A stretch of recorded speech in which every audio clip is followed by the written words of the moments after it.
everybody. My name is Mitchell McIntyre. And I'm Vanessa Vogel. And this is the only podcast that talks about movies. That's it. There's no other one. Not a single one? No, this is the only podcast that ever talks about film, and it's certainly the only one hosted by a white guy who's overweight and forgot to shave. You didn't forget to shave. I kind of did. But yeah, so we are here. It's day 2. Somehow we decided to keep this going for 2 days. We have a plan. We've made a commitment. I know. Part of me is worried. Like, I was worried watching the second one. Just at the start. Because immediately I was like, oh, God, here we go. But, and we'll get into it more, obviously, when we finish actually talking about the movie itself. But I like this one a little bit more than the last one. You think so? Yeah. I mean, it's pretty good. But you don't, eh? No, I do. I was just wondering. Yeah, no, I thought... for those of you who don't know what we're talking about, the second movie on Hallmark, so it was Sunday at 8 on the regular old Hallmark channel, was Chateau Christmas. Yes. Which sounds boring.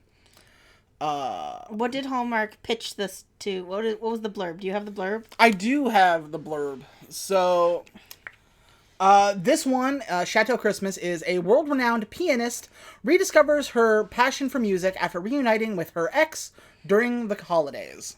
And this is the nicest hotel I've ever seen in movies or... I was gonna say, it's a very pretty hotel. I guess the chateau is a hotel. Okay, but like... Also, they had a suite that was an apartment that came with its own tree that you could decorate. What hotel does that? How much money? That must be thousands of dollars a night. Okay, in Brooklyn Nine-Nine, they made the joke that there's no money in music. Like, these people, these professional musicians are hemorrhaging money. Like, they must be.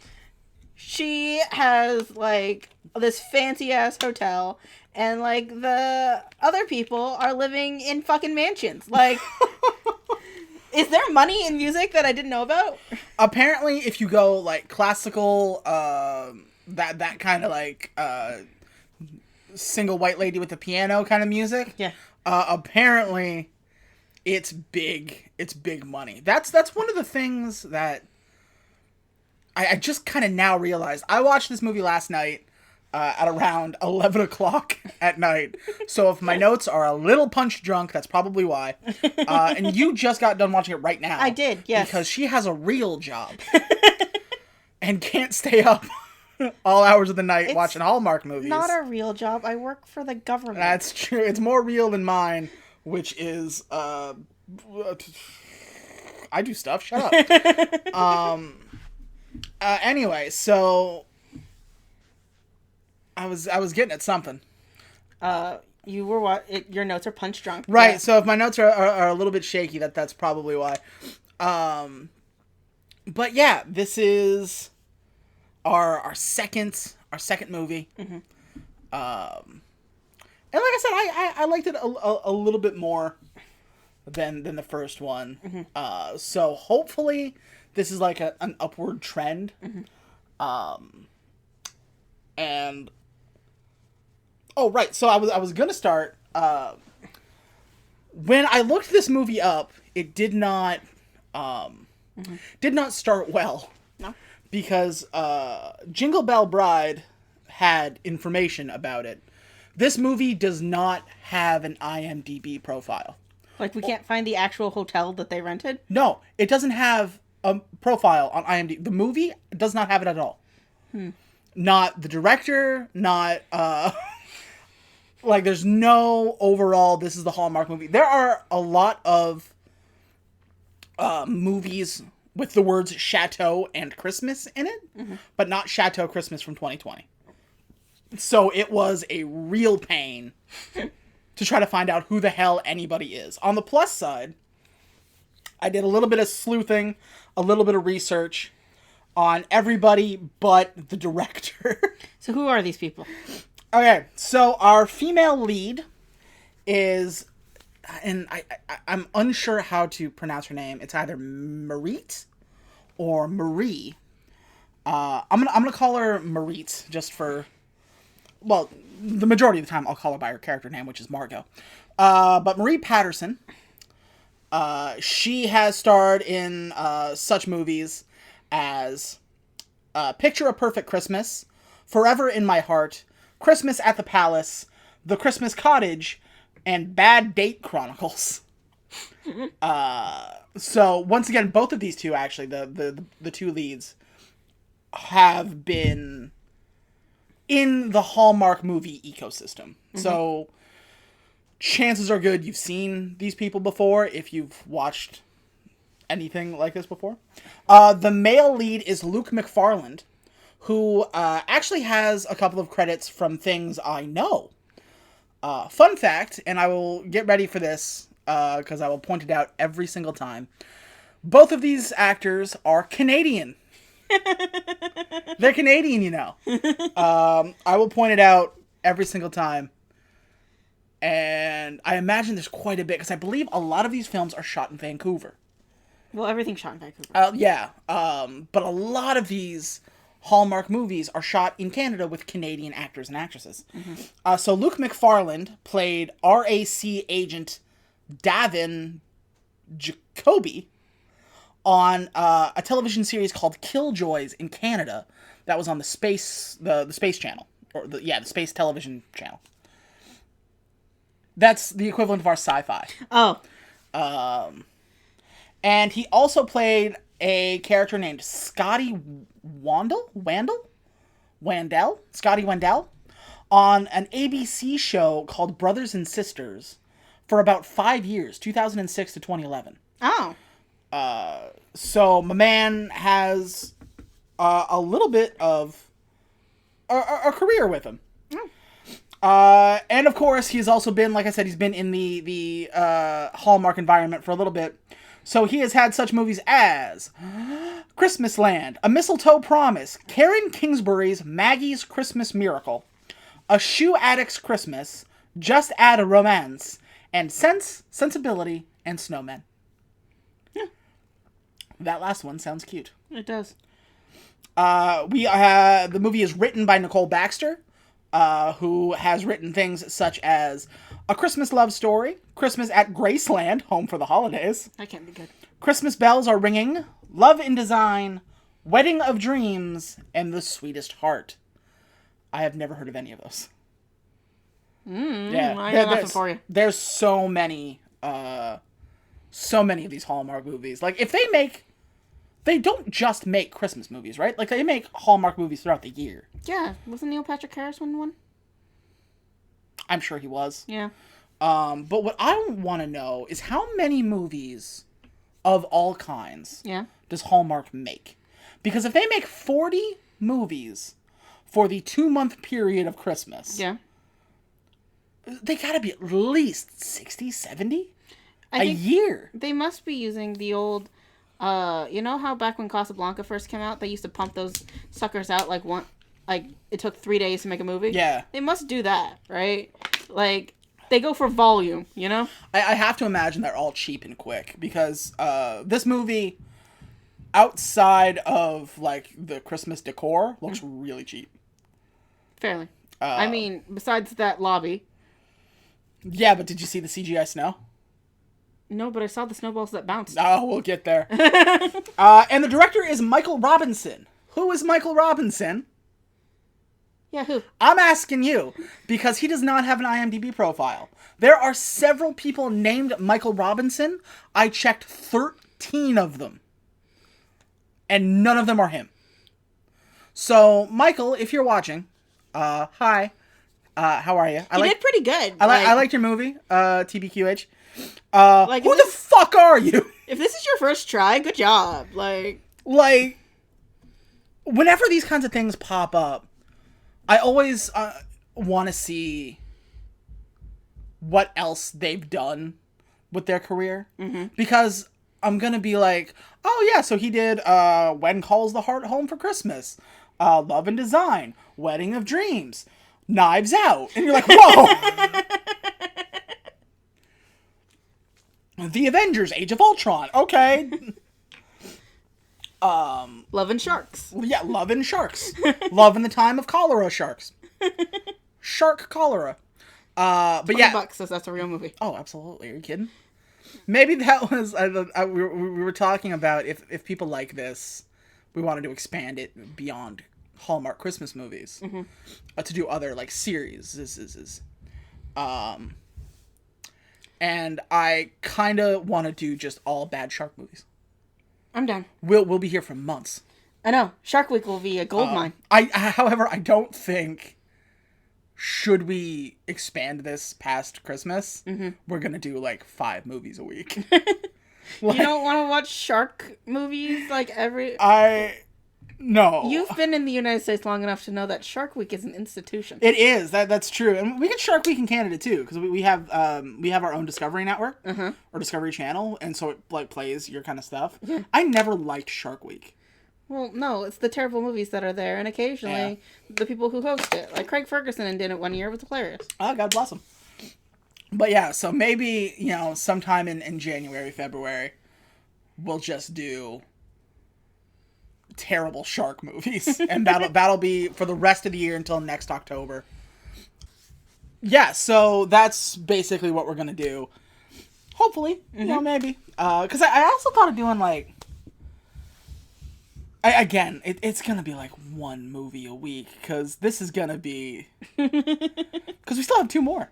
I know. We have the, for Tuesday, Wednesday. And then when November comes, I talked about this last episode, they have a full week. It's a new movie every week. Oh no! Look, if they keep up like this, it'll be fun. That's true. So we should get into the actual movie itself. Enough preamble. We will start. What is his name? Michael Robinson. Okay, Mr. Robinson, you did great. Yeah. Get that out there. All right, so curtain up. The movie opens the exact same way as Jingle Bell Bride. Does not. It does. It opens up on the stock footage of New York. Okay, yeah. It opens up with our main character on the phone, talking, blah, blah, blah, how busy she is. And with this one, she's talking about getting presents and whatnot. She is talking to her sister. She's talking to her sister. It opens the exact same way, except for one very crucial difference. It is snowing. You guys can't see it, but I made the biggest quotation marks with my fingers in history. They're called air quotes, cutie. That is true. It is snowing, and it is CGI snow. And it is, like, on the front layer of the camera. It's so clearly not in the world. It's a snow effect, like you did from, like, Instagram. Yeah, exactly. It's like a Snapchat filter kind of snowing. Well, Margot got a bad review. Yeah, so... basically, our main character, her name is Margot. She is... too busy for Christmas because she is a world-renowned concert pianist. Or at least, if not world-renowned, very, very famous. And she goes around the world, like Paris and Johnston. Yeah, so her dance card is full because all of her shows are sold out for Christmas. So... And it's a little bit more warranted this time, I think, being too busy for Christmas than it was for the last one. Because in the last one, like, who gets married on Christmas? That's a dick move. Celebrities. I know. Celebrities get married on Christmas. I know, but that's, like... You think they're gonna let Jesus take all the, like, attention away from them? I fully understand getting married, like, the week before Christmas, like, having that kind of, like, December Christmas wedding. I kind of get that. But on Christmas itself... Yeah. It's so, when they ask their spouse when they get married, they have a very easy layup question. Yeah, exactly, right?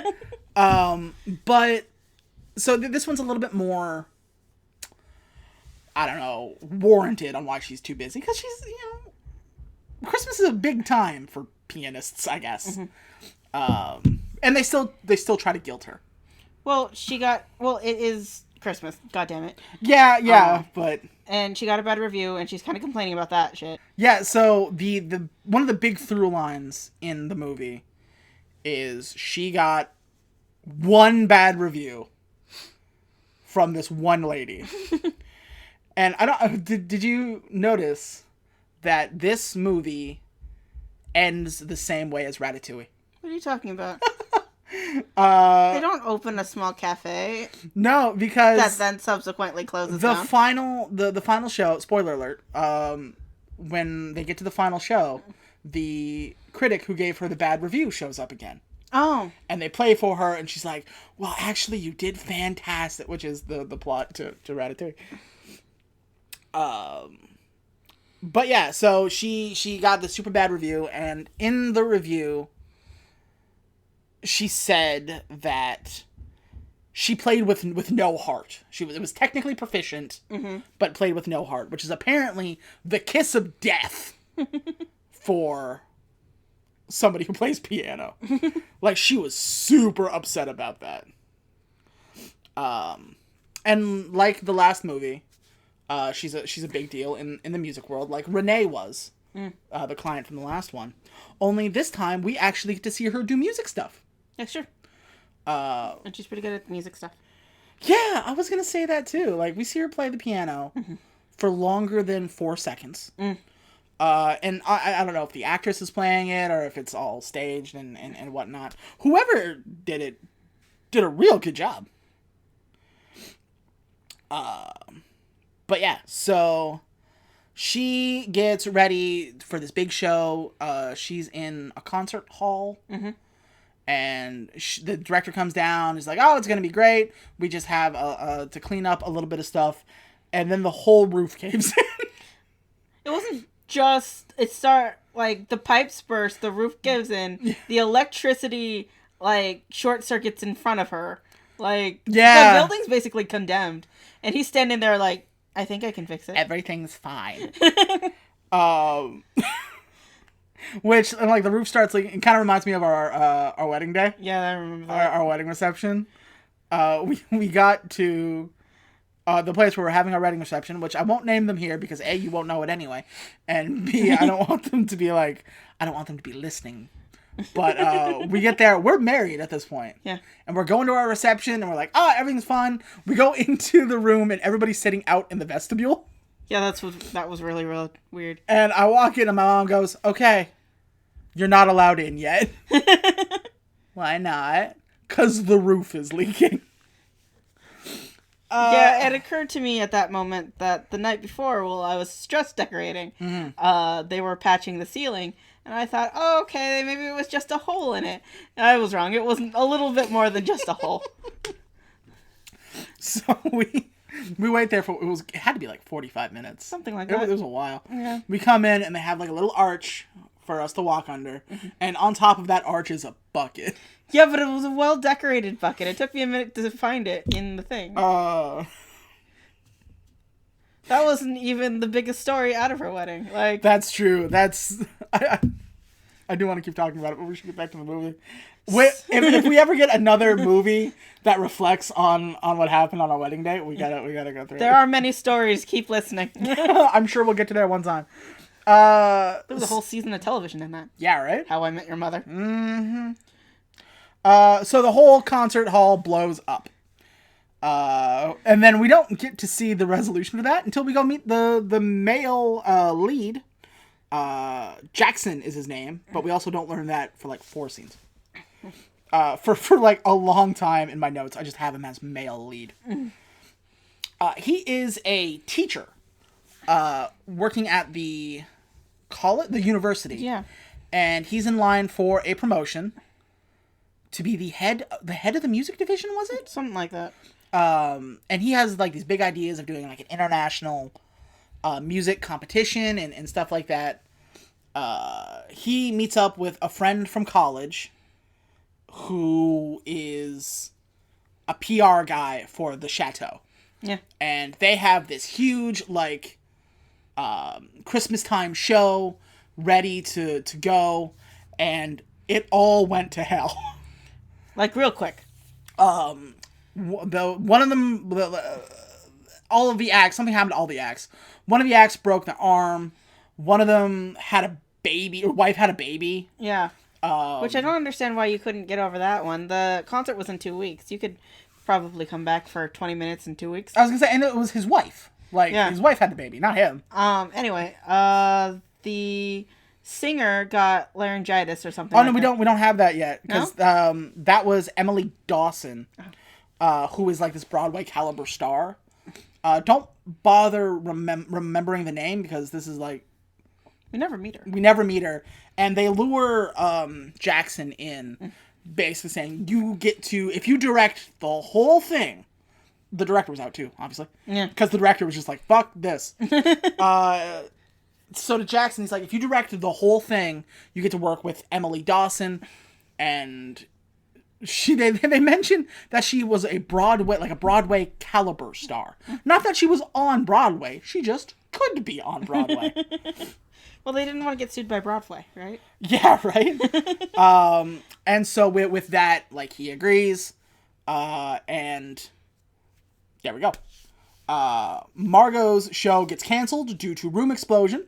So she goes out to her family at the restaurant, I believe, in the Chateau. Mm-hmm. Was her show at the Chateau? Is that? No, her show was a different place, right? A different venue.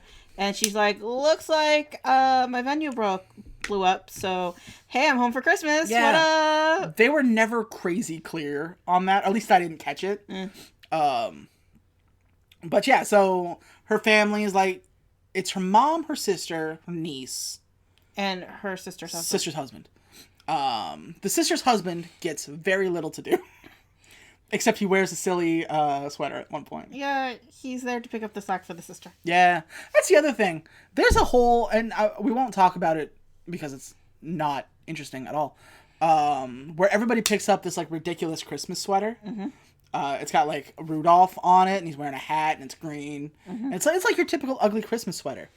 And everybody who picks it up is like, no. All right, don't even think about it. And if you don't think I'd have bought that fucking sweater the day I saw it. Keith, we have much uglier sweaters in our closet. I know, but like they're trying to be like, oh, that thing? No way. I have uglier sweaters, just normal sweaters. I am not a fashionable person. There was a stall when they go shopping where they sold nothing but ugly sweaters, and I'm convinced you would buy the stall. Mm-hmm. Not everything at the stall. I would buy the stall. That's my business now. So yeah, it's just a weird, where like 3 of them pick it up, and then eventually like it cuts at the very end of the movie when the husband is wearing it. Mm-hmm. It's the husband, yeah? Yeah. And that's it. That's the joke. That's that long running storyline. Yeah, so they're all eating at the restaurant inside the Chateau, and Margot shows up like, what's up? I'm unemployed now. All my shows, all of which were sold out, are just canceled now. Which, that sucks for the people who bought tickets. It does. And the venue, because they have to refund all that money. Yeah. And so Margot sits down with her family, and this one guy who sounds just like Wayne Brady but looks like Anthony Anderson, he did. He shows up. She's like, "Oh my God, are you Margot?" I don't remember her last name. I was about to say not Robbie. Hammond. Oh yeah, you're right, Margot Hammond.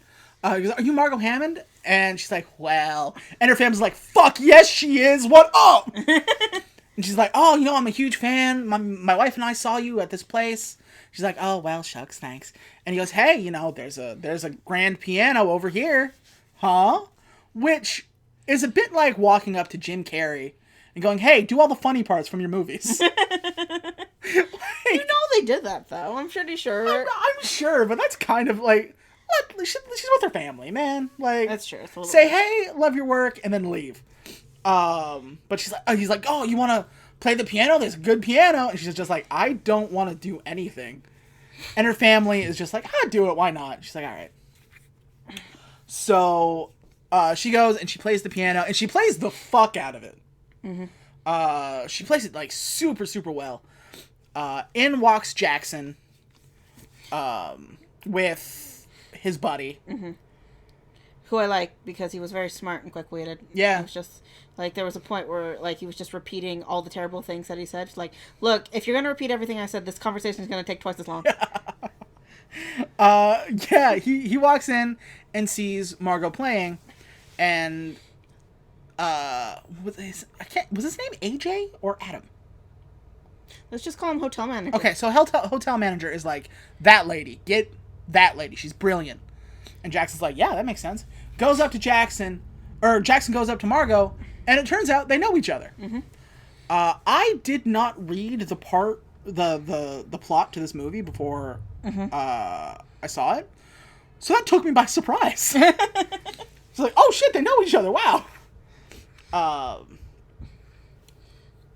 And then apparently, not only that, but the hotel manager knows her as well. And it got super awkward real quick. Yeah, it did. They went from, hi, can I interest you in a job, to, oh no. So, like, Jackson and Margot are talking, and it is Adam. I wrote it down.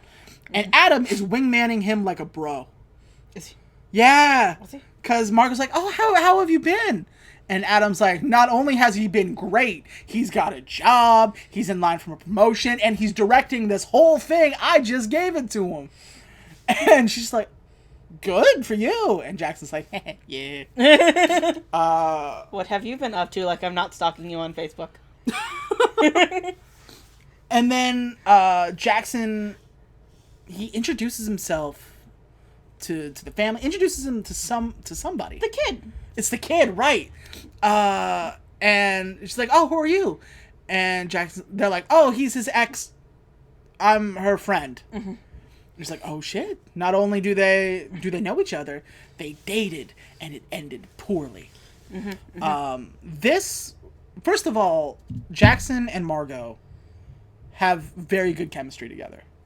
You think so? Yeah.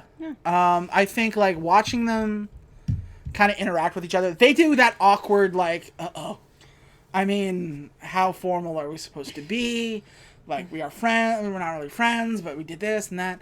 They have that awkward, how do you do, so much better than the couple from Jingle Bell Bride. Yeah?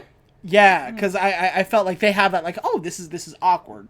And like I said in the first episode, they really tried that, like, oh, they just don't fit, but it just, it didn't really, like, I don't know. That's true. I thought it was much better done. What about you? Yeah, because they were very awkward about the whole thing. Like, how am I supposed to handle this? Yeah. So they explained it to the little girl, and he was just like, hey, I haven't seen you since you were the size of a loaf of bread. And she's like, what? Yeah, no, I thought they played this up, like, they played it up really well. And that's pretty much the exposition on how they know each other, which was way better than just expositing all over the place. Yeah, I like that they didn't come right out and say what their relationship was. They kind of drip fed it throughout the film. Yeah. And introducing it to a little girl who would not have remembered him in the first place. Nor would she care. Yeah. Yeah. So later that night, Margot was talking to her sister about the bad review she got. And she admits that the review is correct. Like, she's just lost her passion for music.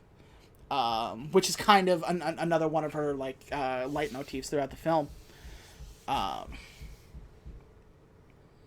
She's, yeah, so that's why she continuously has the review with her, and she talks about it so much because it, like, hit the nail on the head too much.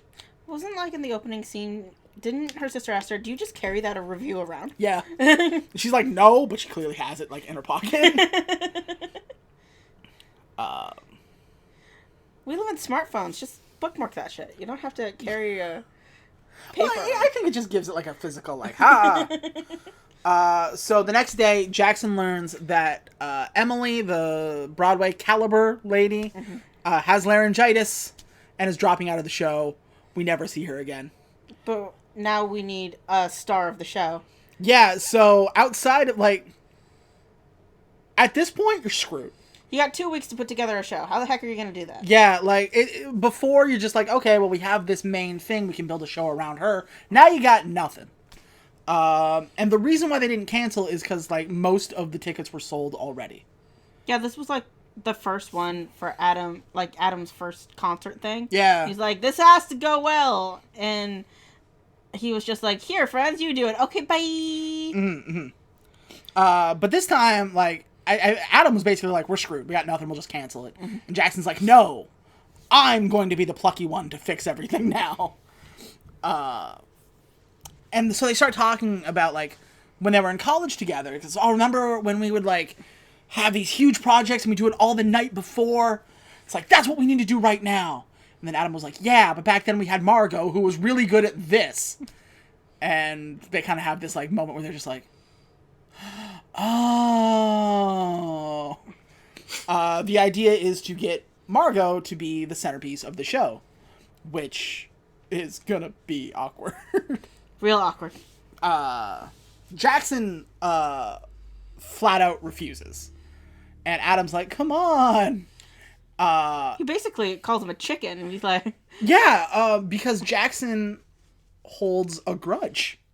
However this relationship ended, and we do find out, but at this point, like, however it ended, it did not...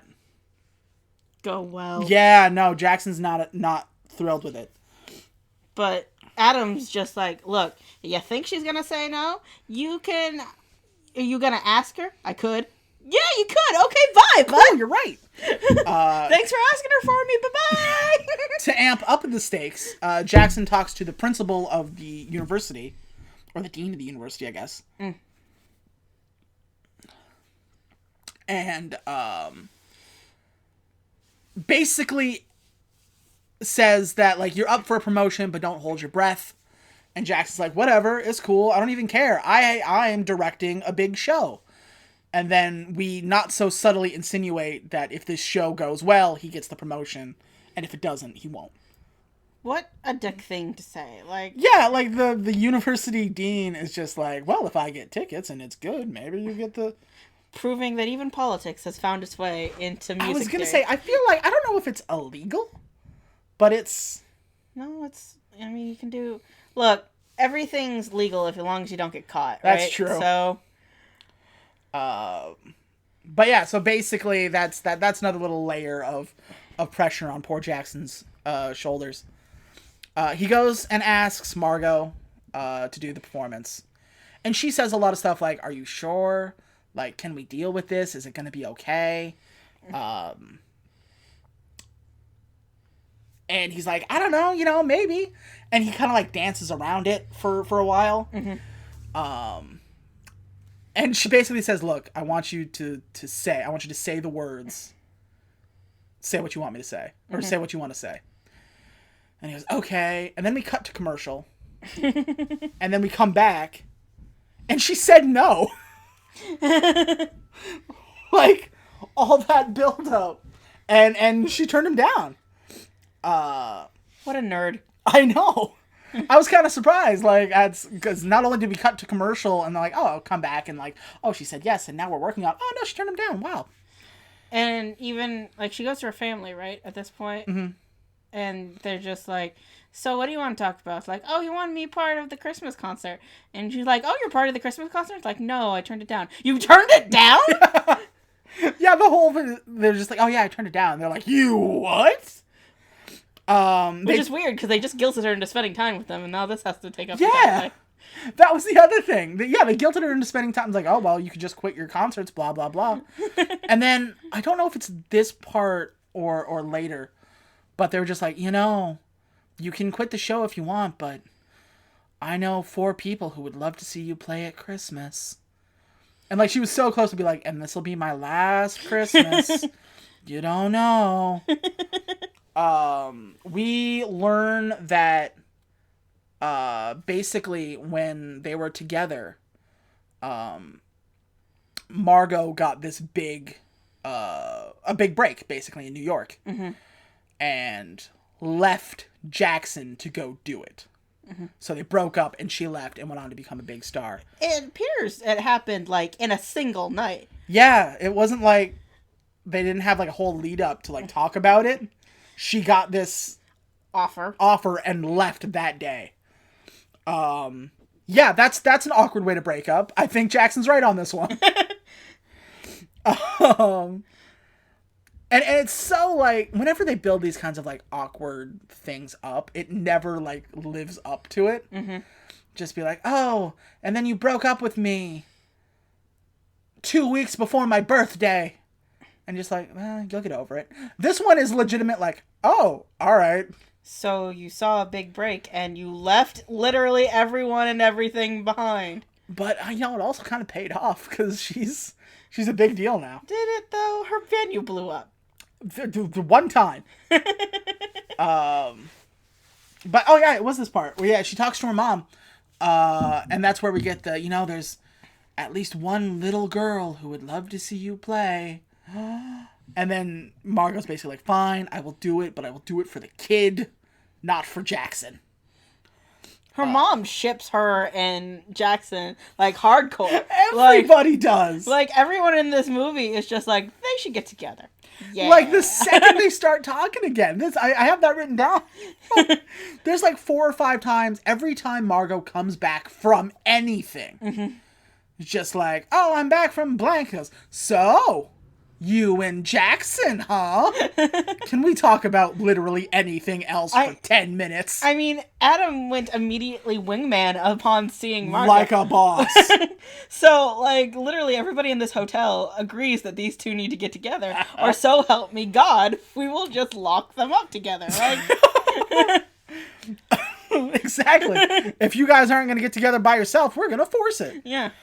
So Margot shows up at the rehearsal space and slowly has this dawning realization that not only is she the headliner, she is the only liner. Everybody else was gone. Yeah. And so she's just like, hey, I can't play a whole show by myself for some reason. We need... I think it's because it was less than 2 weeks. Because time was ticking down. But she also had a concert before. Yeah, she had a set list from her own set list. So just move that over here. Yeah, she's not smart. Yeah, I always thought that was weird because she was like, I can't do the whole show myself. I'm just like, she just has the ending song. She's just the closer. But like your show was just canceled. You must have a set list. You must have a... I mean, it's 2 weeks before what would have been your set anyway. Yeah. So. But they figure out a plan. They take the choir that Jackson helps teach. Yeah, he directs that choir or something like that. They're gonna play the show. We only see the backs of like 4 random girls.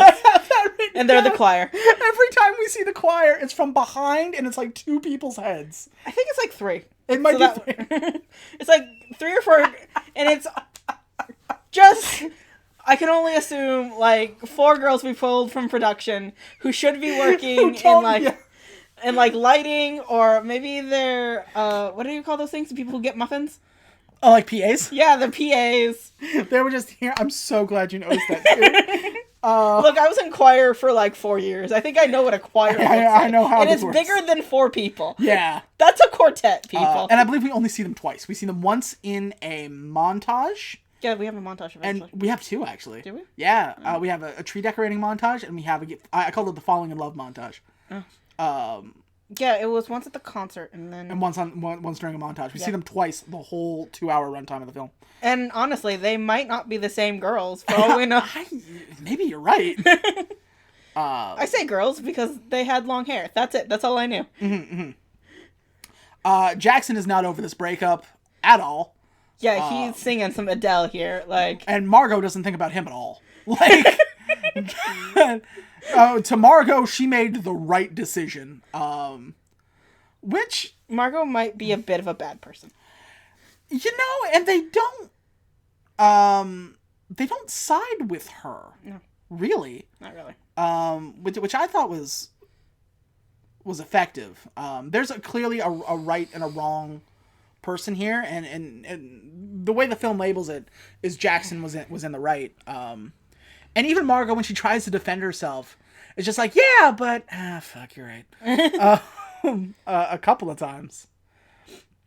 So this is where I kind of realized these two have like the chemistry, because they have this like flirty, argumentative back and forth, and they can both act. That's true, they can. To the point where, like, remember how last time I said, like, you can act, but, like, not enough to be in, like, better things? I would say, like, if I saw any of these two in another show, which in Canada, they're probably all over the CBC, I would point out, like, oh, I know them. I'm glad they're getting work. Mm-hmm. And I will say, I always try to pay attention to the Christmas decor in a Christmas movie. We blew the budget on all the decor in this hotel. We did. There must have been a dozen trees. There was 4 in the audition hall. Uh-huh. There was another 4 in, like, they might have been the same trees. I don't know. In, like, the lobby. Mm-hmm. And it was just, like, blitzed out with, like, Christmas decor. I would be surprised if there wasn't some sort of Christmas decoration in every single scene. Oh, maybe. But also, like, they have that suite. Again, I want to point out, this suite had its own Christmas tree that you could decorate. And they only decorated, like, 4 days before Christmas. Who are you people? Who are you people? I want to know. Who is out there who buys their Christmas tree, like, 3 days before Christmas? You know what? We had this conversation. Last Christmas, when watching, like, these Christmas we were watching specials. Charlie Brown or something like It was Charlie Brown, and then, like, we had it again when we you know what it was? When you give a mouse a Christmas cookie. Oh. We were watching just random Christmas specials on Amazon, and we noticed they all of them, get their Christmas tree, like, Christmas Eve. Why? Who are you people? I don't know about you guys, because, again, I'm a bit of a, how do I put this? I'm a bit of a Christmas slut.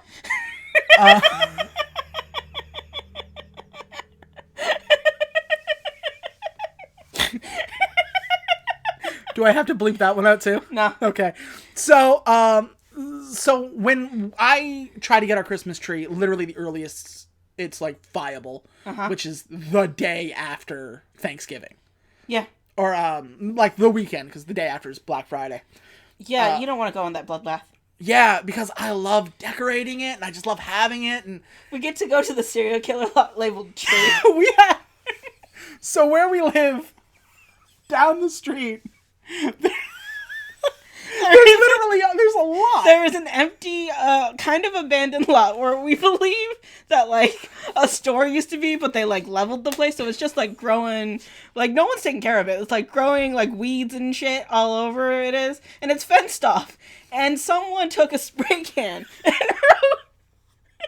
there's a big sign right in front of it that clearly had, like, a banner in it before it had been taken out. And it's got, in red spray paint, trees. No, tree. You're right. They didn't have enough paint for the S. Tree, but then there's, like, a little S down in the corner.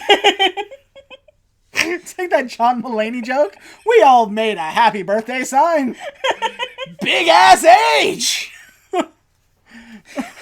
That's, and it's the serial killer lot, and they have tree every so often. I don't know. Yeah, they sell it for half price, so I'm pretty sure they're stolen trees. Yeah, exactly. They're cheap too. They're good stuff.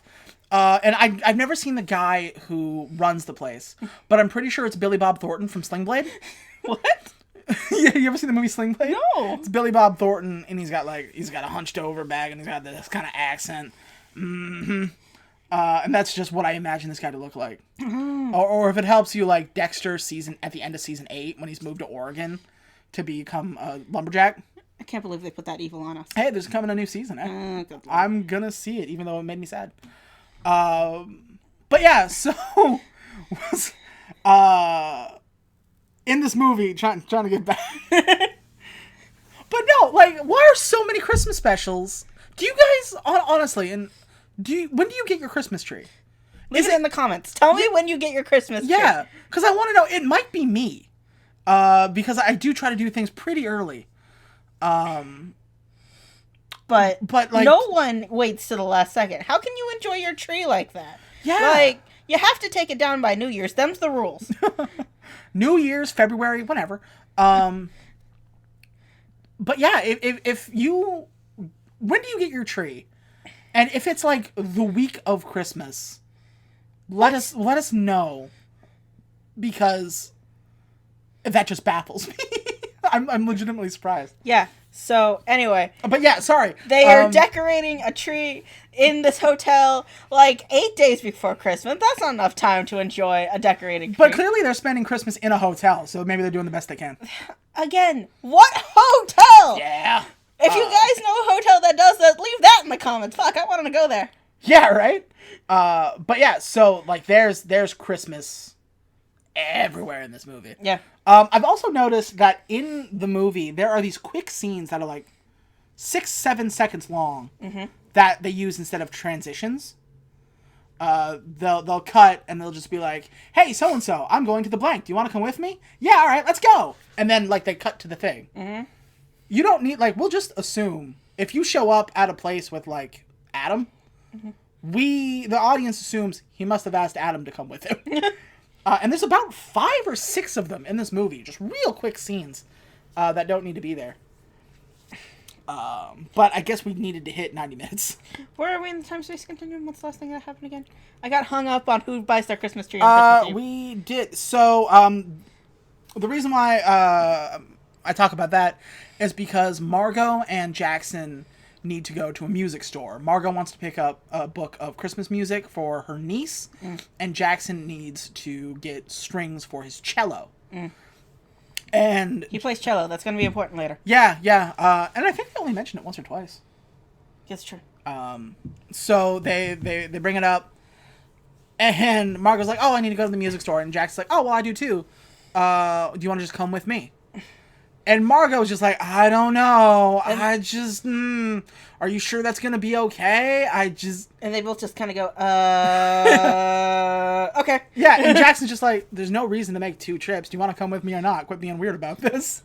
Don't be weird about it. Just go. So they go. Yeah. And so Margot tells her family that, it's like, oh, I'm going to the music store with Jackson. And they jump all over it. This is the beginning of anything to do with Jackson. They're just like, oh, I always loved you two together. Why don't you have kids yet? Like, so you're dating now, or no? We're just going to the music store. That was it's like they have money writing on this. Also, the mom always says a lot of stuff like, "Oh, you two were just made for each other," and like you made such beautiful music with one another. There's not as many musical puns as I thought there'd be, but there's none. That's true. It's a not zero amount. Basically, and so Margot explains, she always wanted to be a big deal. She wanted to be, famous and travel the world and have this kind of reach. And Jackson was always just kind of okay with never leaving his hometown. I mean, he's a musician. That's a pretty decent goal. Yeah, so basically, like, Jackson was okay with being this, like, big fish in a small pond. Mm-hmm. And Margot was not okay with that.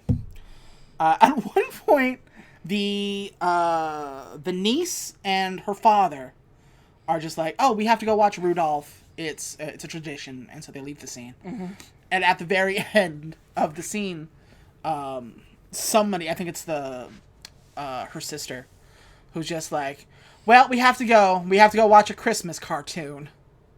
That's not a Christmas cartoon. That is Rudolph. You better recognize, motherfucker. Don't you be blowing off Rudolph. I was strangely offended at that. We have to go watch a Christmas cartoon. Oh, hell. I'm sorry your life is so hard, lady whose name I forgot. What is her sister's name? I have no idea. All right, well, it wasn't important. I've also noticed a lot of Jackson's lines are 80-yard. Some of hers were, too. Margot's? Yeah. Yeah. Once you notice it, you can't unnotice it. Yeah. But I remember when Jackson asks Adam to come with him for a thing. No, he's talking, and then he's like, oh, I'm late for a thing. I have to go. Mm-hmm. He does, like, a lot of waving in front of his face. And then you can see, like, the mouth moves don't match up. He does, like, makes a big, like, wave, like, oh, I have to go. Whoa. What happened to your mics, guys? What happened here? It happens. So they go to this musical shop where the owner is kind of a dick. But he's really good at violin. Yeah, and they find out that he played in a group called the Lafayette Quartet. Yeah, Margot pieces it together. She saw a poster, she saw him, and went, hey, wait a second. And Jackson is immediately like, hey, I noticed that you played in this thing that I know. I'm having a show. Could you please bail my ass out? And the guy, whose name is Charlie, is like, oh, I don't know. No, I thought Charlie was the other one. Was this Charlie? I don't know. Sam, you're right. Sorry, I mixed that up. His name is Sam. And Sam is like, hey, or Jackson's like, hey, do you want to play with this thing? And Sam is like, no, I don't play anymore, blah, blah, blah. And he goes, don't you look familiar? And Jackson takes no time to name drop Margot's name. It's like, he looks familiar. That's Margot Hammond, what up? And because everybody's a fan of Margot. Yeah, because he uses her as bait to be all like, don't you want to play next to Margot? And Sam is actually like, well, actually, that would be nice. But he does a thing where he's just like, I don't know, we haven't played together in so long. We haven't talked to each other in years. You're a classical quartet. You're not Oasis. They are in this universe. But it was just like, I don't know if they'll even want to talk to me again. Well, it's been some pretty intense times. One of them, what was his reasoning? The first... Sam and Sarah were a couple. And then Sam and Sarah directly are Margot and Jackson. What is the term for that? A foil? Yeah. They're the exact mirror image of them and how they went.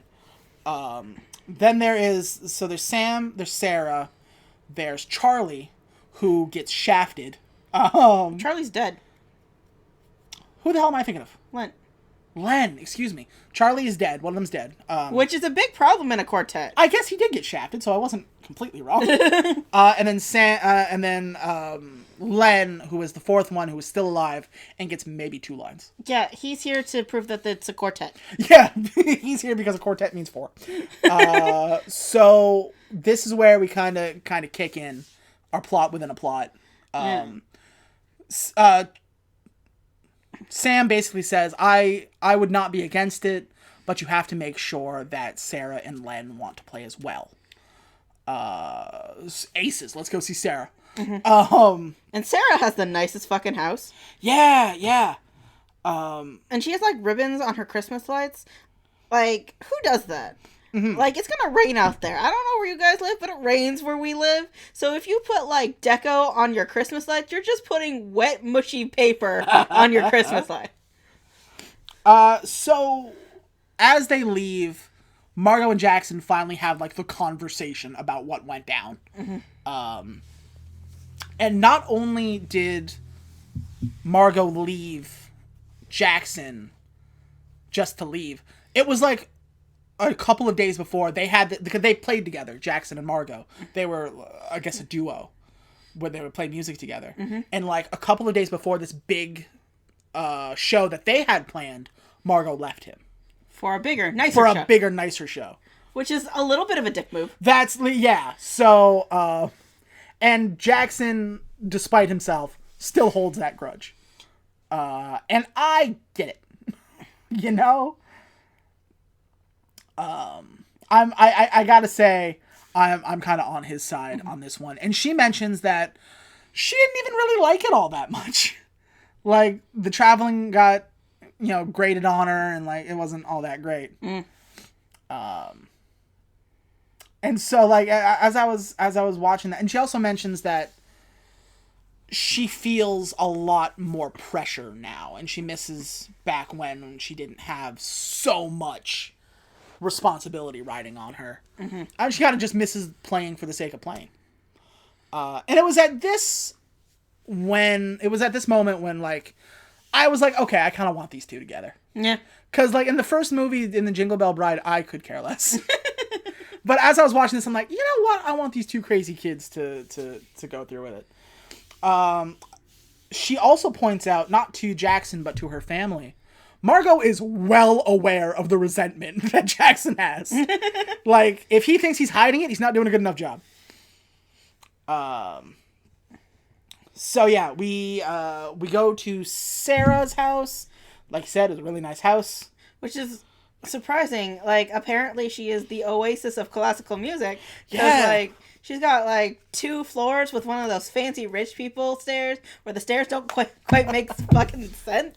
Yeah. I thought there was going to be more resistance to her coming back. but there's none whatsoever. Well, no, because all three of them pull the high school logic of, I'll do it if he does it, I'll do it if she does it, I'll do it if he does it. That's true.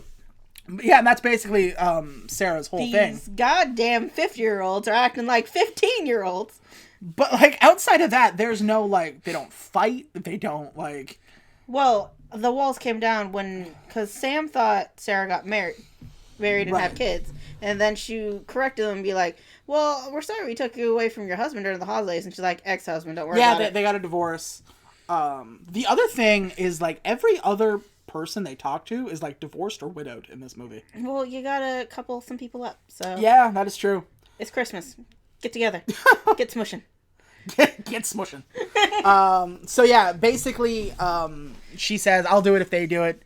They don't even give the third guy, Len, the decency of a visit. They call him. Yeah. They In a call gas him station. at a gas station. He's just like, you want to come? And he's like, sure, why not? Yeah, like on the way back from Sarah's, and because he's inconsequential to the plot, really. Yeah. He's like he's here to prove that for me. What was it? Quartet. Means Quartet. Yeah, quartet means four. So we go to the Christmas market. Mm-hmm. Oh right, yeah, forgot real quick.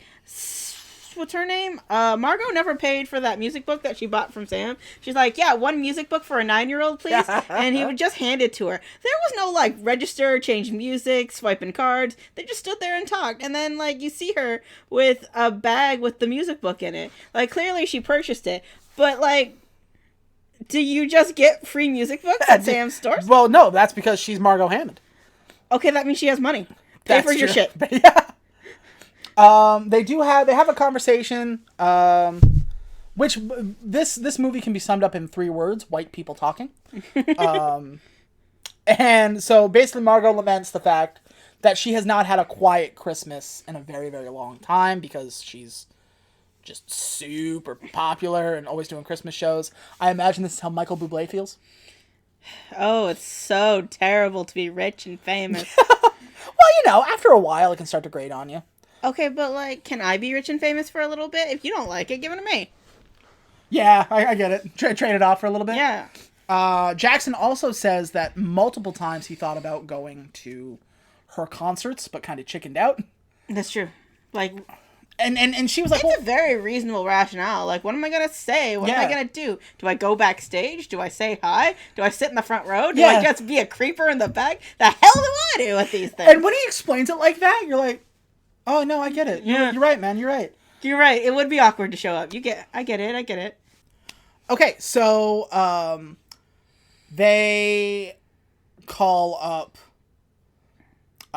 Sarah. They actually they to convince Sam to do this, they absolutely do what the Maku Maku call dirt roaded and surprise him with Sarah, a lady he hasn't seen in years. And he's just like, oh, did you get her to say yes? And they're just like, why don't you ask her? Which part of me thought, because they meet and they're just like, oh my God, I haven't seen you in years. There were so many things I want to tell you. And I thought for a split second they were getting something like, there's so many things I wanted to say to you. Like, get the fuck out of my store! And they like break a bottle and like, but no, they love each other. The version in my head was a lot better. Was it she wanted to settle down and have kids, and he wanted to go travel the world. Yeah, or whatever. it's the exact same. And she just is like, hey, yo, I'm single. How are you? Yeah, I too am single. Neat. That's basically all the build up their relationship gets, and that's all it needs. Yeah, really. As Margot was talking about the fact that she's away so much, she uses the exact same line as the first movie about how every time I see so-and-so, they grow a foot taller. Oh, yeah, I saw that. It's the exact same line. Every time I see my niece, she's a foot taller. She's a foot taller. Is that, like, You know, in Paper Towns, they make a fake town so that way they can put a copyright on it? Is that just a line everybody puts in to make sure it's not getting stolen? Yeah, we're just gonna put... That's how we know it's a Hallmark movie without checking the logo. Whether or not they say, every time I see my niece, she's a foot taller. Yeah. So once this happens, the 3 surviving quartet members agree to play the show. And we have our first, like, romantic knee-touching moment between Margot and Jackson. Mm-hmm. And, like, it's all coming together. Margot goes back, talks with her sister. And I have here, every time Margot talks with her sister brings everything back to Jackson and her dating. I get that her job is to move the plot forward, but would you fuck off for just a little bit, please? Who was this, Mom? It was her sister. For just a little bit. I'm pretty sure everyone in Margot's family's got money writing on them. They must. Also, Margot admits that she feels guilty for having left Jackson the way she did. Turns out that was a bad move. Yeah. After this, we get the tree decorating montage, which is the first montage we've seen so far. Mm-hmm. I can't imagine it's going to be the last. As a matter of fact, I know for a fact it's not. But the first movie didn't have one. Yeah, because we were burning through so much plot to get there. You know how I said, I think I might have said, in Jingle Bell Bride, I thought that, like, this was the first one, so they wanted to, like, lead their best foot. Mm-hmm. They didn't. Like, now that maybe they'll get better as closer we get to Christmas. Well, I was going to say, like, now that I've seen another one and I have something to, like, weigh it against, that first one was bad. It wasn't that bad. It wasn't great either. It's middle of the road. So the 3 remaining members of the quartet show up and play for the first time in years. Yeah. And I'm sitting here like a goober thinking, oh, that was really good. And then they stop playing and they're like, well, that sucked. We're super rusty. And I was just like, oh. Well, yep, they're magicians. They did something real well and thought it was terrible. And so they're like, it just doesn't sound right without our fourth. Without the cello. Without the cello, thank you. And they were just like, we just can't play without it. And Margot's like, he plays cello. Do you want to play with the Lafayette 4? And he was like, wait, what? I'm doing what to the who now? And she was just like, remember how you threw me under the bus? Welcome to the tires, bitch. And yeah, they're just like, well, Jackson, if you want to try it, we'll try anything. And he was just like, I guess I will. Yeah, because Sam's in here to get the girl back, and Len, yes. Len is just here because... Len's here because it was catered, I guess, because he has no character whatsoever. He's here to watch to see if Sam gets back. He's wingman in this shit. Mm-hmm. And Sarah's just like, well, yeah, so the concert's pretense for them to get back together, I guess. Pretty much. So they play together with Jackson as the fourth, and I'm going to be completely honest with you, I did not notice a difference in their sound. It had more bass. I was gonna say, but it also it didn't sound any better. But yeah, and so as they finish, they leave, and Jackson talks about how fulfilling it was to play with the quartet, and he hasn't done that since Margot left. There was a moment where Margot is dancing around asking Jackson to the tree lighting. Mm-hmm. She's like, hey, so, I don't know, there's a tree, I guess, and they're gonna light it, so maybe if you wanna, I don't know, I guess. Who only does the tree lighting this close to Christmas? Christmas is like 5 days away, right? And you're just lighting it now. What in the hell, guys? But Margot, she dances around it, and Jackson goes, I want to hear you say it, which is exactly what Margot said earlier in the film. I liked that little throwback. Yeah. He said yes, by the way, because obviously. And then immediately afterwards, they have another scene where they talk about what to do about the decor. And her lines are super 80-yard. They're super 80-yard. And then Jackson invites her to go see the choir practice, and she invites him to go out shopping for Christmas stuff. Mm-hmm. And they're super awkward because Margot says, it's a date. And they're just like, well, it is? I don't know. Maybe? I don't know. I guess. But this scene takes place directly after we just had the scene of them asking themselves out. Yeah, but Margot, that's not like a date. It was, though. It was, but Margot is not good at this. But yeah, that's what I mean. Like, it was so weird. We had this scene. One of these scenes didn't need to exist. Jackson at the end of it saying, "Well, I think it is," and then just leaves or something like that. Yeah, it's like, oh, I don't know, it's not really a date, and he's like, yes, it is. They have a very playful relationship. I love it. Yeah, it is kind of cute. But yeah, we just had that weird tree lighting conversation, and then we had this one. One or two of these scenes did not need to exist. I think she just doesn't want to admit the idea that they're dating, that it's just this one time. Because one time is a date. Two times is dating. Yeah, I suppose. And then mom wins the pool. That's $80 right in her pocket. So after this, they're walking around, and Jackson asks her why, when she left, she didn't ask him to come with her. You just left. And Margot basically is like, I just didn't think you wanted to come because you were always so happy. Yeah, happy and content with being in this small town. Yeah, you wanted to stop and make a family and whatever. Yeah, and then they kind of have this realization that they needed to split up because they both, wanted different things, and they both needed to experience different things. They had to grow as people. Yeah. After this, we get another montage. They check out the choir with only 2 people, and they check out the tree lighting. The tree, by the way, it's like one of those really big, like 15-foot trees, but it doesn't have a star on top, so is it really a tree? Yeah. At the end of this, we also have their first, they're gonna kiss, stare down. They don't, though. I know, because, then what will we do? Then what we're gonna do. And then as we get, this is, I think, the day before the show, we have our big issue.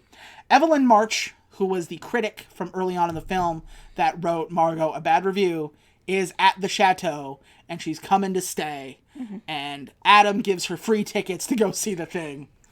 Because he doesn't know. And Jackson, who was having a good day up until now. He got hot cocoa. He went out with the love of his life. Yeah. It was pretty good. Life is getting back on track, and oh no. We still have 30 minutes left in the movie. Yeah, right? We still have some time. And Jackson's just like, oh, fuck, now what do I do?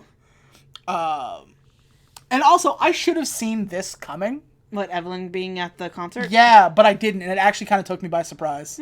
I have written in my notes. I should have seen this coming, but it actually, her showing up took me by surprise. Give me a break. It's 11:43 at night. Also, I do believe that this is the plot to the movie Ratatouille. It's not the plot to Ratatouille! It's a little bit. It's only the plot of Ratatouille if while Margot's playing, she has a flashback to her childhood of playing in the snow or something. Yeah, but if they had the money, they'd have done it. Yeah, they blew all their money on Christmas deco. So, yeah, right? So before Jackson can call her and tell her, Margot actually bumps into Evelyn, whose husband looks like the PS2 equivalent of Captain Holt from Brooklyn Nine-Nine. He is a very tall, bald, proper black man who doesn't get very many lines. That's true. And that's all I could think of was like, in another world, man, you could have been him. Mm-hmm. And so she meets with Evelyn, and Margot's world just crashes. Because, she was super jacked to play a show just for fun. Mm-hmm. And now she's got to play for a critic. On top of that, it's a critic who hates her, so... And then she also second guesses about her relationship with Jackson. Basically saying, I left him once, I can't hurt him again. Because I'm going to go back on tour. Yeah. She's already made that choice. She's going back on tour. So... Yeah. And I appreciate that they didn't use this. Now, this is where things get tricky. Jackson runs up to her and she already knows. Mm-hmm. He's like, I'm sorry, I couldn't tell you, she got you too soon. I was just coming. Mm-hmm. She's like, it's gonna be okay, it's not an issue. I appreciate they didn't use this as, the third act breakup. Mm-hmm. But, they do break up. Kinda, at the end of this scene, she just, basically said everything she just said to us. Once this show is over, we go back to our old lives, and I don't know that... She goes back on tour, you do whatever you do. Yeah, because as we all know, long-distance relationships just don't work out. Do you want to get stuck? Do you? Do you want to get striked? Do you want to get striked? For those of you who don't know, Vanessa and I, for the first 4 years Yeah. of our relationship were long distance. And we're married now, sucker.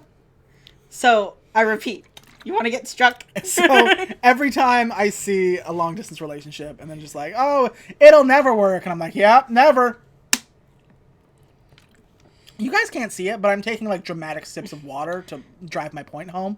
And I am quietly shaking my head disappointedly at these people. But they basically say that the relationship cannot survive past this show. And it's like, nobody's like sad about it. It's a very mature and like adult We saw this like adults, which conversation. is a little weird. Yeah. And Jackson gives her like a pep talk. Like, you were happy to play for yourself before she showed up. Play for yourself after she's here. Mm-hmm. Just play from your heart and it's going to be all right.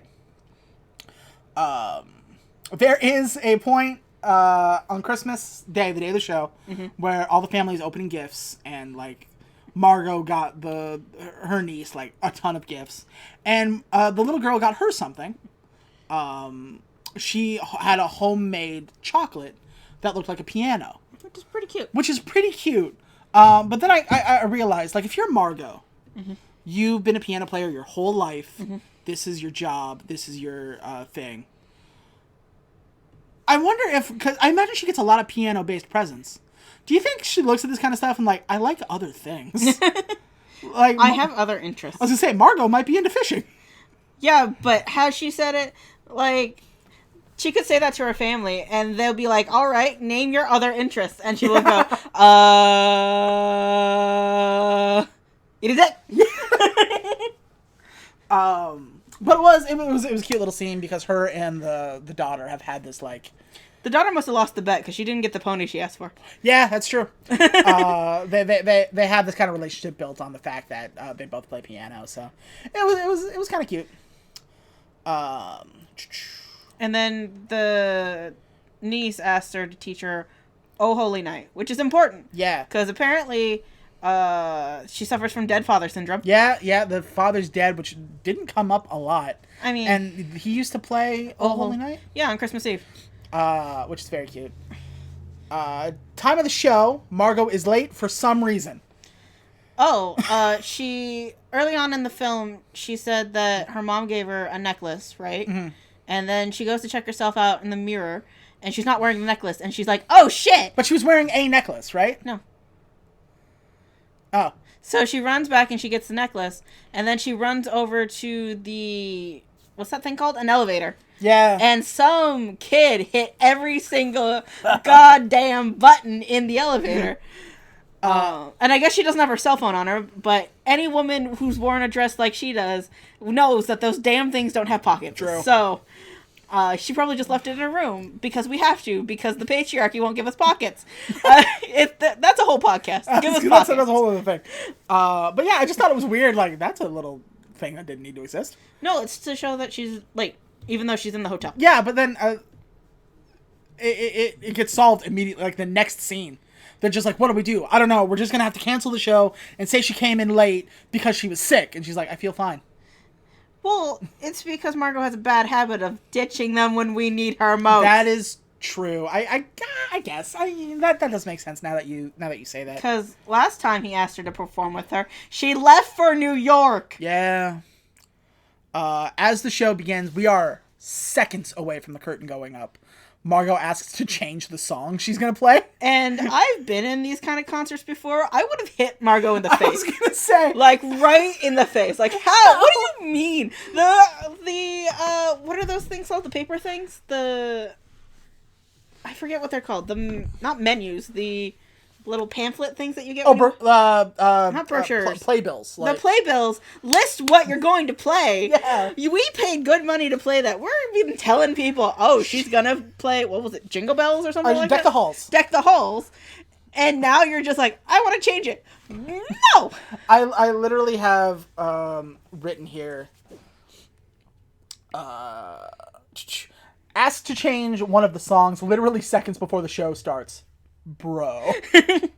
I would have hit her in the face. She doesn't need her face to play piano. But Jackson's okay with it. And it's A-okay. He is the world's chillest bro. Because if I was directing this thing, I would have shut that shit down right there on the spot. Yeah.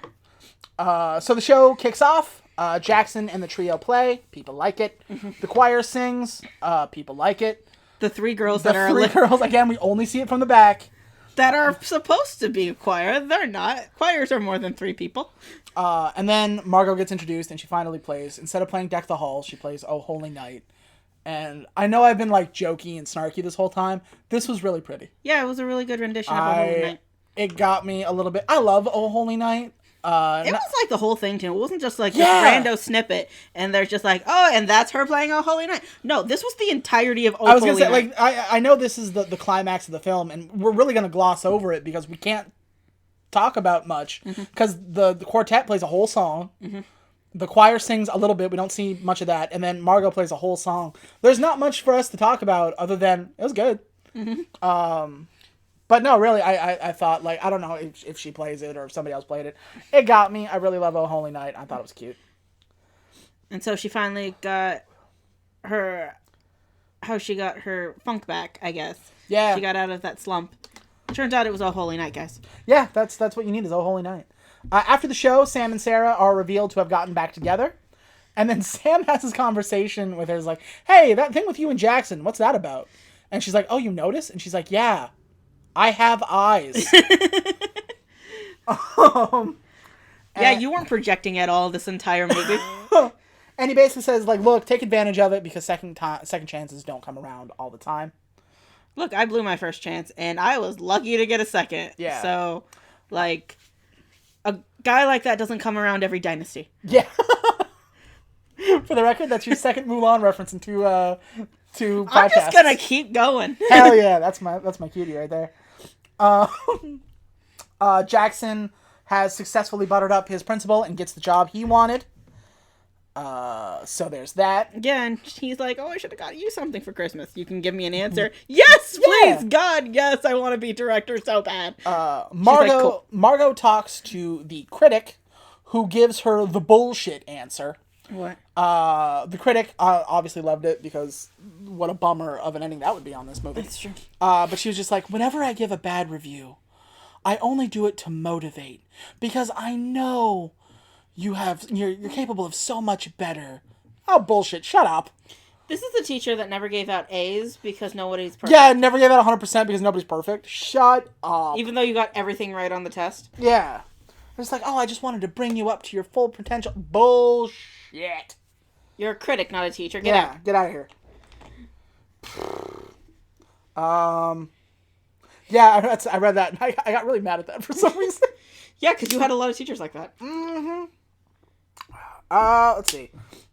Jackson and Margot reconvene, and they decide that they're going to give this whole couple thing a shot. After Margot full-on apologizes for what happened. Mm-hmm. Like, she straight up admits it was her fault. She shouldn't have done it the way she did. Jackson is cool with it. And she says, and I thought this was funny, because just like Sam said, second chances don't come around all the time.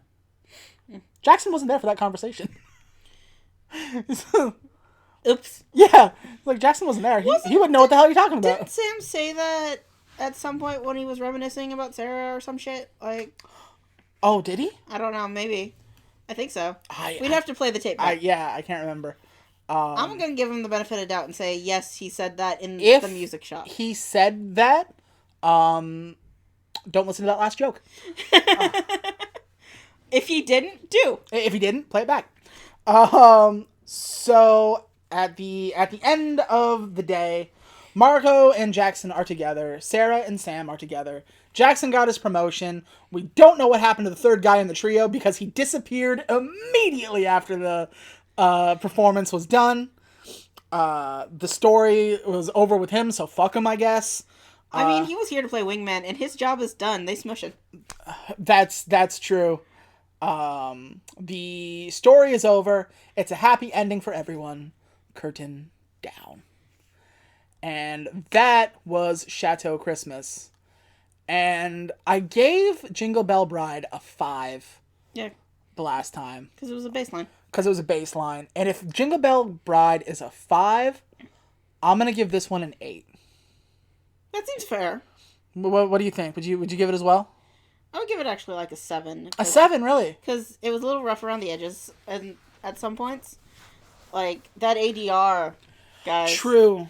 There were snowballs during one of the montages where they were, like, getting together. They were, like, bonding. And the snowballs bounced off the furniture, guys.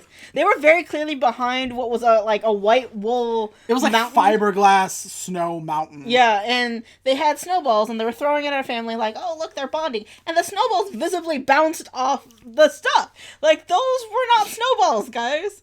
Like, I grew up in a place without snow, but I know that snowballs don't bounce. I grew up in Canada, so I've seen some snow, and I'm here to tell you that weren't no snow. Snow don't bounce? What's that? Snow don't bounce? Snow don't bounce. Not usually, unless it's... I mean, it's 2020. It might be flammable this year, Yeah, so that's who knows? true. But yeah, so I'm gonna be a lot easier on these kinds of movies. Yeah. Because I'm a sucker for... Like, if...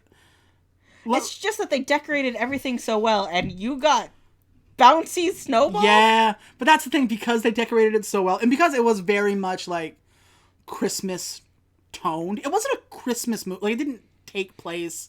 Christmas didn't really factor into it. It could have been the Thanksgiving, No, but like... Thanksgiving at the Chateau, and it would have been the exact same film. But... No, but Oh Holy Night, right? That's a Christmas yeah, song. you're right. That is a Christmas song. But the majority of it. Yeah, that's fair. But the fact that it was so steeped in Christmas, like, that hit me where I live, man. Like, playing all of the montages had, like, a Christmas, that rocking around the Christmas tree and, like, deck the hall, shit like that. Mm-hmm. And... The Christmas music really brings the whole Christmas thing together. It does, which the last movie didn't have. It didn't? No. Oh. Not in the same way, if it did. Oh. So I think that's why I'm a little bit more forgiving about these movies. Like, I if there's a Christmas movie I even kind of like, I will defend it to the death. And I realized I had to think about that because, like, somebody a couple of months ago talked about how they didn't like the movie Last Christmas with Daenerys Targaryen and Crazy Rich Asian. Henry Golding. Is that his name? Yeah. And they were just like, it's a really bad movie. And I had that swell of anger, like, fuck you! It was a fun... And then I remember, I didn't like that movie that much. How dare you? That was a pretty good movie. It was okay. Like, we saw it in theaters, and it was alright. Yeah. But, like, the amount of defense I had in my chest did not, like, equate to how much I like that movie. And I had to walk back myself and go, maybe not every Christmas movie needs defending the way you think it does. So... But it wasn't a bad movie, Last Christmas. No, it was alright. But again, like, it didn't need, like, me to start fucking swinging. But yeah, so that is our second movie, our second cast. Yes. Which, it was pretty good, because in the end, she was just like, she didn't stop going on tour to be with this guy. Yeah, nobody gave up their life for each other. We didn't have that kind of nonsense. Yeah, she said, when I'm done with this last tour, I'm gonna come back, and we can give this whole thing a shot. Yeah. You know? Unlike Disney, they're gonna date. They're gonna see where this goes. Yeah. Are they still compatible? God only knows. The answer is yes. The spoiler answer is yes, they're still compatible. Of course they are. I mean, it's a Hallmark movie. What kind of downer ending is that shit? So that is the end of Hallmark's movie for the week. But Hallmark has like 4 channels, and the other one is Hallmark Movies and Mysteries, and they also had 2 Christmas movies for Saturday and Sunday, which I guess we're going to tackle tomorrow and Wednesday. Yep. Those 2 movies are Christmas Tree Lane, starring Alicia Witt and Andrew Walker, and Deliver by Christmas, starring Alvina August and Eon Bailey. I guess you didn't need to know both of them. There's like 17 of these on this other channel. Oh my. But yeah, so if you have Hallmark and you want to watch the next movie before we talk about it, you're going for Christmas Tree Lane, which we will talk about tomorrow. Yeah. But until then, I hope you guys liked it. I hope you had fun with this, our second episode. Hope you had fun with the first one. Actually, the first one did pretty well. Yeah. All things like, it got 50 views, which, I mean, to me, the last 4 or 5 episodes I released in the Brightwall podcast had 50 total. So, by the way, go watch the Bright Wolf podcast. oh, Just for sure. Go do that. It's on this channel if you're wondering. Hit play. That's why it's called the Brightwall Podcast Network, because I didn't want to make a completely other channel. Give it a shot. You might like it. But yeah. So if you want to get in touch with us, I am at Empty Square on Twitter. I am at Aquadia _.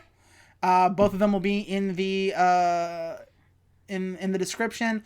Also, if you like what we do, if you like the Brightwall podcast, if you like binging with badness, and you want to kick us a couple of bucks to make life easier, you can go to patreon.com/emptysquare. There's a bunch of little perks and whatnot. I should actually start adding perks for this show, because they're all for Brightwall. But right now we have people who have donated to us, and we thank them very, very much. Actually, I will read you their names. Everyone, go join the Patreon. I don't want to work for the federal government much longer. So yeah, if you want to throw some money our way, we will thank you on the end of the podcasts, because we're good like that. So thank you very, very much to Nathan Peters, Kyla Peters, and Cassandra Van. Thank you very much. Thanks, Casey. Thanks everyone. Really. Thanks everyone. It helps because we know all 3 of those people in real life. We do know those people. So if you want to throw in, I think any donation above $3, I think is the line we're gonna go. But if you want to chip in $1, you get to see like stuff early. So yeah, don't you want to see stuff early? That's nice. Don't you want, like, that's a privilege. Like, get that. Why did you put on your white woman voice? That's a privilege. Because white women sell shit. That is true. But we should stop hawking to the poor people. Why? Buy our shit. Yeah, dude. God. And go watch, what's it called? Chateau Christmas? Yeah, Chateau Christmas. I dug it. Christmas. Honestly, I thought it was pretty good. It was pretty good. The manager's hilarious. Their story is great. It's pretty good. Overall, I think between us, it's a 7.5. Yeah. 7.5. That's a great score. We went up 2.5 points here, people. We're on a roller coaster that only goes up, my friend. Yeah, we're going to start hitting 10 soon. Oh. We're going to start hitting 10 soon. All right. We're going to start hitting 10 soon. Thank you very much for listening. We will see you tomorrow. See you tomorrow. Okay, I love you. Bye-bye. Bye-bye. Watch the thing.